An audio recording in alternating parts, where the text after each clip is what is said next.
नाज़िम बदीन में भी कश्मीरन सां इज़हार यकजहती जे लाइ योम इस्तेसाल जो ॾींहुं मल्हायो पियो वञे।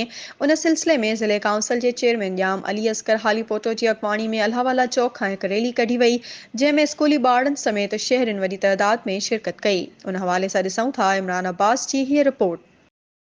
बिल्कुल कश्मीरन सां इज़हार यकजहती जो ॾींहुं अॼु बदीन में भी मल्हायो पियो वञे। योम इस्तेसाल अॼु जो ॾींहुं आहे ऐं हिते मुख़्तलिफ़ रैलियूं कढियूं पियूं वञनि, मुख़्तलिफ़ तक़रीबात हिते रखियूं वयूं आहिनि। जॾहिं त हिन वक़्तु मौजूदु आहियां बदीन जे बाईपास रोड ते, जिथे ज़िले कौंसिल चेयरमैन जाम अली असगर हालेपोटो जी क़यादत में हिकिड़ी रैली कढी वई आहे। अल्लाहवाला चौक खां हिते रैली कढी वई आहे ऐं इहा रैली जेको आहे सो DC चौक ते ख़त्म थींदी। इन खां अलावा तव्हांखे इहो बि ॿुधाईंदो हलां, डिप्टी कमिश्नर बदीन जे तरफ़ां बि रैली कढी वई आहे। हिते मौजूदु रैली जे शुरका सां ॻाल्हि करांसीं त उन जो छा चवणु आहे।